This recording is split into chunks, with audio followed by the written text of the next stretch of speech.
One of the first things that almost everybody asks me when they hear I've lost 100 pounds at 50 years old, it's how'd you do it? And in this series, I'm breaking down the three biggest changes I had to make to lose 100 pounds. Now, the first step in my journey to losing 100 pounds at 50 years old was an important one. I stopped dieting as I always knew it and faced the fact that diets just don't work for me. So for years, dieting was my life. It was the most important thing in my life. If I could just lose weight, all of my problems would be solved, or at least that's what I believed. And I tried everything. I tried the low carbs, fat free, calorie counting, points, juice cleanses, fasting, herbal remedies, and that was a doozy. That one made my hair stand on end. You name it, I think I tried it. And I was a champ at following the rules. I could make any diet work.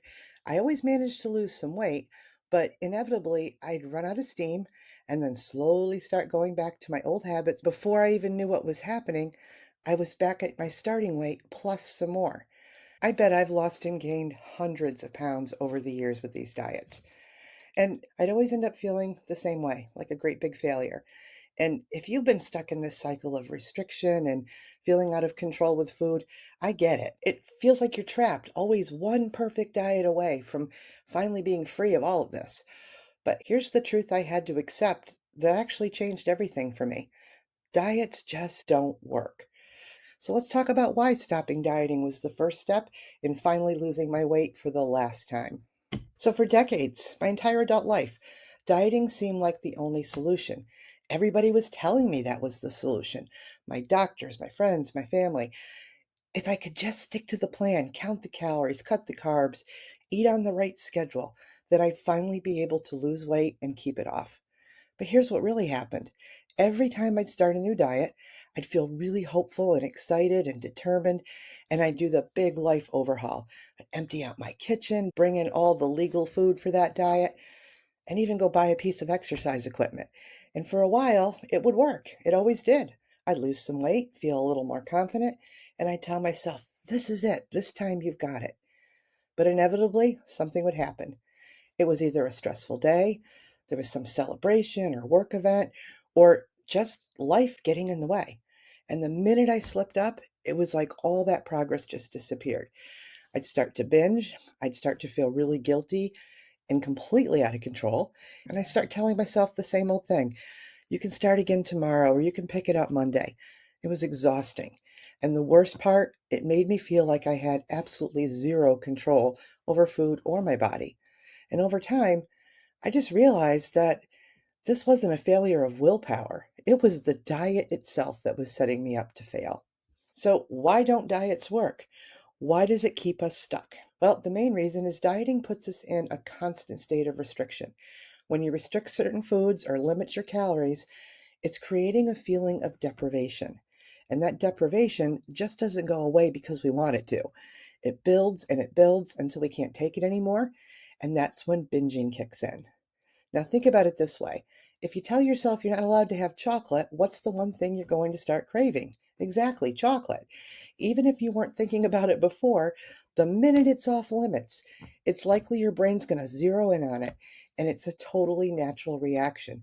It's the brain's way of responding to restriction. What happens when you break the rules that you've set for yourself? For me, it always led to a ton of guilt and shame. And I tell myself, well, here you go again, failing another one. I'm never going to get this right. I'm never going to lose this weight.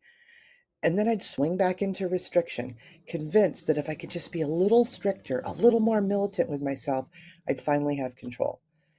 It was a cycle that kept me feeling completely powerless around food. And I realized that if I was going to find real lasting change, I had to stop trying so hard to control food. Truthfully, I kind of gave up. I was done fighting this battle. I was done trying to diet. I decided if this was ever going to work, I had to figure out how to eat without all those rules. So, what did I do instead of dieting? Well, I did something that felt really kind of radical at the time. I just gave myself permission to eat all foods. No more good or bad labels, no more cheat days, no more depriving myself or eliminating entire food groups. Everything was fair game, even carbs. Now, That might sound completely counterintuitive, especially if you've spent years dieting, but normalizing food like this was actually life-changing. Now, I decided the only rule I was going to live by was that most of the time I'm going to aim to eat food that I knew was good for me. And some of the time, I'd eat food simply because I enjoyed it. Most of the time, some of the time. And that was it. No more drama, no more living on sheer willpower, and no more trying to control my food. I'm not suggesting that my life with food was a giant free for all, so don't get that wrong. I knew this act of normalizing food came with personal responsibility and boundaries I had to set for myself. And that was the key. I had to figure out what this new, healthier relationship with food and eating was actually going to look like. Now that I was thinking different about food, I had to take it one step further, and that meant I had to start listening to my body. Now, I know that sounds pretty vague and maybe even a little cliche, but it's actually pretty simple. When I felt hungry, I ate, and when I felt full, I stopped, no matter what was on my plate or what time of day it was. Now, at first, this all felt kind of scary, but those were some of the responsibility and boundaries that I had to put in place. I'd been relying on rules for so long that I wasn't sure that I was actually going to trust myself around food, and those boundaries came into play. But here's the beautiful thing: by allowing myself to eat all foods, by removing those labels, slowly but surely, food stopped having power over me. I wasn't binging near as much anymore, and I wasn't feeling deprived. Food became something that I could enjoy without feeling guilty. Now, I'm not going to mislead you by saying stopping dieting was easy or it happened overnight for me. Heck no. It took time and it was work that boiled down to learning how to trust myself around food. Because, like I said, one of the biggest fears I had when I stopped dieting was that without rules, I'd lose control.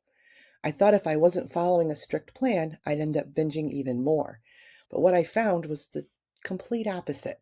By removing the rules, I started to develop a sense of trust with myself. I realized that my body knows what it needs, but it can only tell me when I'm willing to listen. So I practiced tuning in and asking myself, how are you feeling right now? What would make you feel good? Is it food? Is it something else? And this wasn't just about physical hunger. I started asking myself these questions when I was stressed, tired, lonely, and even bored. And at first, it was hard. After years of ignoring my body's signals, I wasn't sure I could trust them. But over time, I started to see patterns. I noticed that certain foods made me feel energized, while others left me feeling really sluggish. I noticed that when I honored my hunger and ate in a way that felt satisfying, I didn't feel the need to overeat. Trusting myself with food was a skill I had to learn, and it took time. But the more I practiced, the more natural it became. And ultimately, that's what freed me from the cycle of dieting. So, why does stopping dieting even matter so much? Well, because diets keep us stuck in the cycle of chasing a goal that's always just out of reach. Diet culture tells us that if we could just lose weight, we'd be happy, successful, and accepted. But what it doesn't tell us is that dieting keeps us trapped, keeps us feeling like we're never quite good enough. By stopping dieting, I let the idea that my worth was somehow tied to how much I weighed. I learned that my value isn't measured by the number on the scale or the size of my jeans. I can be kind to myself, I can take care of myself, and I can feel good in my own skin right now without waiting for some future thinner version of myself to arrive. So, if you're tired of dieting, tired of feeling like food is something you have to control, I encourage you to try something different. Let go of the rules. Give yourself permission to eat and start asking yourself what you really need to begin to listen to your body's cues. Now, I know it's going to feel scary at first. It certainly did for me. But I'm here to tell you it is possible to step off the dieting roller coaster for good.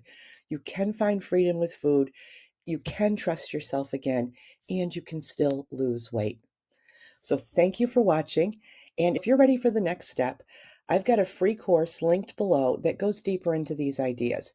It's full of practical tools that helped me and I know can help you too. So be sure to go down there and grab that. I'll see you in the next video where I'm going to share one of the most important things I had to do to lose 100 pounds at 50 years old. and that was dealing with my emotional eating. So I'll see you in the next video.